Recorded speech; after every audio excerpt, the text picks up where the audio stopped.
Tiny scratches echoed in Lily's head, driving her nuts. Could it be a mysterious curse? Or something even more unusual? What the doctors discovered next shocked the world. Lily's heart beat fast as she sat in the big, quiet room. She was at an important chess game, but something felt off.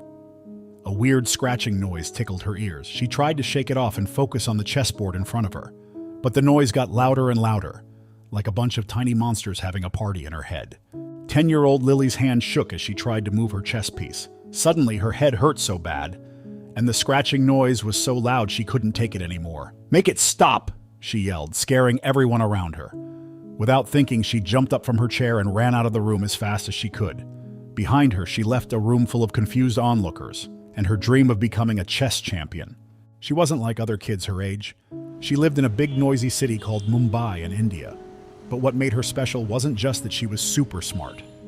While her friends were busy playing video games or watching TV, Lily spent her time doing two very different things: playing really hard chess games and exploring the woods near her house to find cool bugs and animals. Lily's parents, Mr. and Mrs. Sharma, sometimes didn't know what to think about their daughter. They were proud of how smart she was, but they also thought her hobbies were a bit strange. They'd never met a kid who could talk for hours about the history of beetles one minute and then beat a grown-up at chess the next. "Lily, sweetie, don't you think it's time to pick just one thing to be good at?" her mom, Anita, would often ask, looking worried. But Lily would just smile big and say, "But Mom, why should I choose? There are so many awesome things to learn about in the world." Lily's life was full of fun and adventure until that day at the big chess game. As she hid in the bathroom, pressing her hands against her ears, she wondered if this was the universe's way of telling her to slow down. The scratching noise wouldn't go away. It sounded like 1,000 tiny feet were marching through her brain. When her dad, Vikram, finally found her and got her to come out, Lily wasn't her usual, happy, confident self. "Dad," she whispered, her voice shaking, "I think something's wrong with me. I can hear stuff. In my head." Vikram's face turned white. In their family, talking about hearing voices was a big no-no. It reminded him of his own grandmother, who spent her last years talking to spirits that weren't there.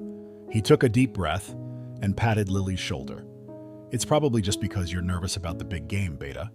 Let's go home and get some rest." Vikram gently led Lily out of the bathroom and back to the chess hall.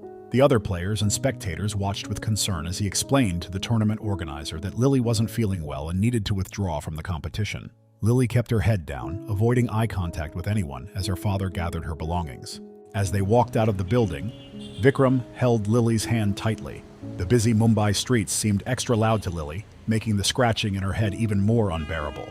They hailed a taxi, and as they rode home in silence, Lily leaned against her father, closing her eyes and hoping that a good night's sleep would make everything better. But the rest didn't help. Days turned into weeks, and the scratching in Lily's head only got louder. She stopped going to school because she couldn't pay attention with all the noise. Her chess pieces got dusty on her shelf, and she forgot all about her bug collection. Lily's world became very small. She spent most of her time in her bedroom, hiding under the covers, trying to escape the never-ending sound. Anita and Vikram didn't know what to do. They tried everything they could think of to help Lily. They gave her special herbs from traditional Indian medicine. They bought her fancy headphones that were supposed to block out noise. Nothing worked. "Maybe it's a curse," Vikram's mother said when she came to visit. She looked at Lily as if she were both sorry for her and a little scared of her. All those forest spirits she bothered when she was catching bugs. They must be angry. Lily heard what her grandmother said, and it made her feel cold all over. Was she really cursed? Had her love for exploring nature somehow made something bad happen to her? The idea scared her a lot, but a small part of her brain that loved science couldn't help but be interested. If it was a curse, how did it work? Was there a way to explain it that made sense? As Lily felt worse and worse, her parents didn't know whether to believe in the old ways or look for new answers. They traveled all over India, visiting holy men and healers. Each one promised they could make Lily better, but none of them could. Lily watched her mom and dad's faces get more and more tired and sad with each failed try. She felt bad, like it was her fault that her family wasn't happy anymore. One night, when the scratching seemed louder than ever before, Lily made a big decision. "Mom, Dad," she called out. Her voice was rough because she hadn't talked much in days. "I think we need to see a doctor, a real one." Those words were very important. In their community, going to a Western doctor was often seen as giving up. But when Anita and Vikram looked at their daughter, who used to be so full of life and was now so sad and quiet, they knew they had to try anything that might help.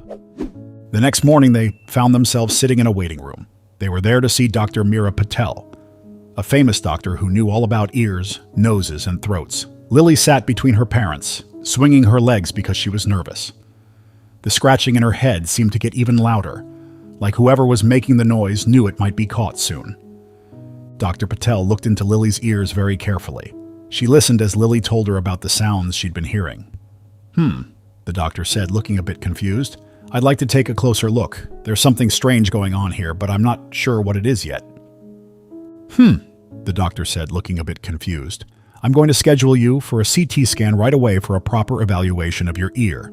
She explained the procedure to Lily and her parents and then led them to the radiology department. As Lily lay still inside the large donut-shaped machine, she felt scared, but also a little excited.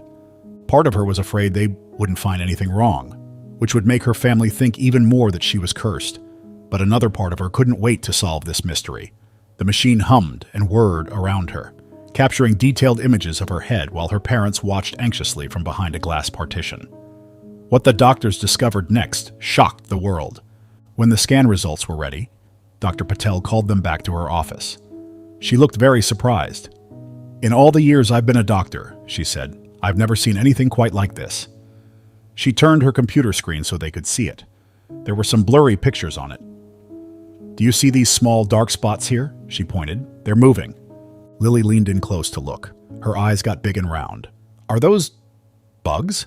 She asked. She sounded both grossed out and amazed at the same time. Dr. Patel nodded slowly. Spiders, actually. 4 of them. And they've been in there long enough to start making webs. Everyone in the room was quiet as they tried to understand what this meant. Anita started crying, and Vikram's face turned pale. But Lily felt something she hadn't felt in a long time. Relief. It wasn't a curse. It wasn't all in her head. There was a real scientific reason for what had been happening to her. Can you get them out? She asked. Her voice was stronger than it had been in weeks. Dr. Patel smiled gently at her. It won't be easy, she explained. The webs have started to get tangled up with some of the important parts of your brain. We'll need to be very careful, but yes, we can take them out. They planned to do the operation the next day.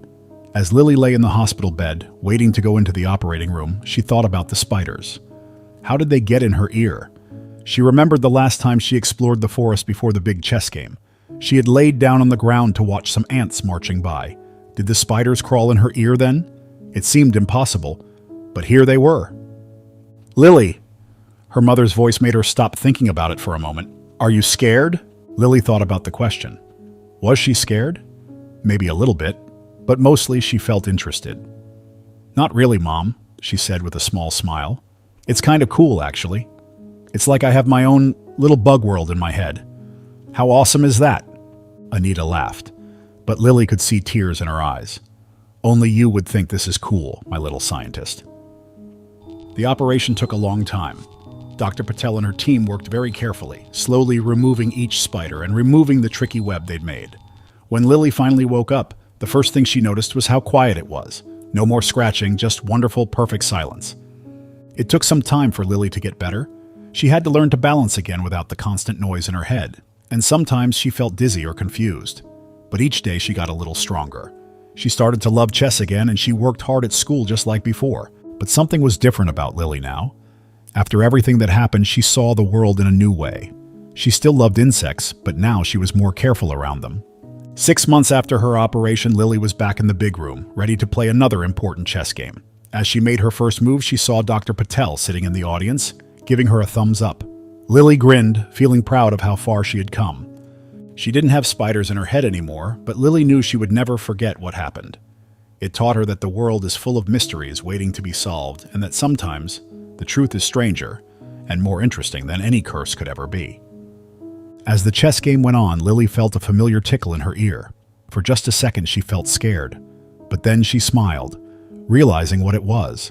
Not her 8-legged visitors coming back, but her own smart brain coming up with great moves to win the game. Lily Sharma, the girl who once heard scratching in her head, was back, and this time she was ready to do amazing things.